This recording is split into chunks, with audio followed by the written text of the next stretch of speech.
pila dan jengmut ne am banyo kalong. Kini kide ki sautli ki ma badan kam bangintim. Sedangnya ki folic acid tablets jongpi, let ban vaccinated persya ya ke rebella, sangya no ikijungnin bandi kiat bat smoking, sedang no ya ke balance diet at least syubenai shua banyo kun. But check iki blood sugar level, thyroid status, but ka hemoglobin timing jongpi baro arngot shilong. Ka Presiden Jangkol Meghalaya SSA Non-Teaching Staff Association, kakong Jennifer Jason Ram habai keren biginong patay kubor, kalau ang magsorkar jela kalatung ya ka Rationalization Committee ban kami ibniha agajing terwa ban Kyntiew ban penbet ikut Tulop jang barok Nongtrei SSA. Ya kene ka committee include the commissioner but secretary u Vijay Kumar Mantri ban bishar bnia ai barok kajing terwa ki beli op yang haduk menta. Halor ke Jingdawa ban Kyntiew ku Tulop jang barok Nongtrei SSA.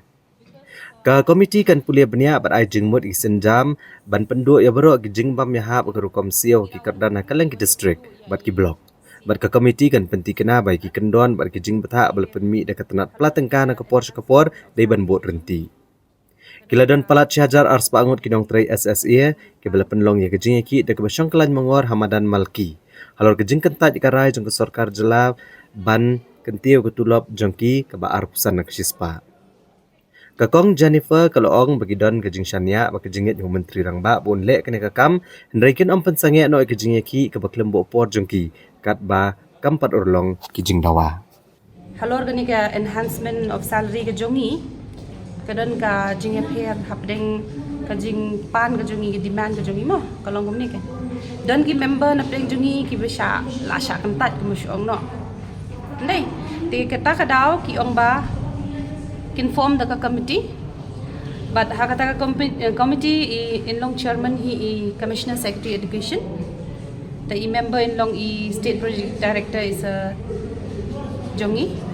nang ta but kibi ide members na state education commission na deputy secretary education nang ta de na po samagra shiksha na do ka state hadu ka district level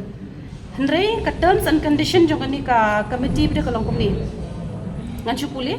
ka committee ke depan long banpen yakini ki examine lo yakini proposal mo yakini bakila apha yakini ki non academic staff jong ke SSA nang tade ka haban ka committee ka haban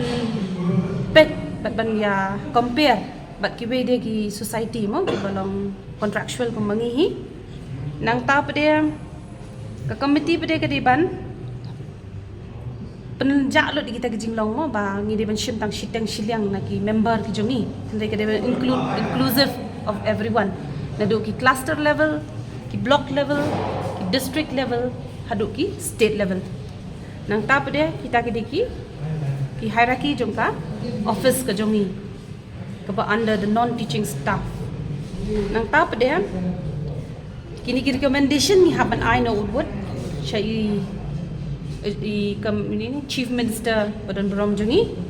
dan ila adab nang ta ngin sapha kini recommendation jongan ni committee ke jongi syai sya finance nang ta ban ngin sayo ya ka recommendation ke jongi but haka baya dei pada bat kani ka jing syong sit in demonstration kanumpat kot kat bangin pat yo ya kani ka demand ke jongi dan ila adab lot kini ki eru kanang continue kanang ba dala yo ki demand ke jongi ngin sa dan kod dia katakan sit in demonstration.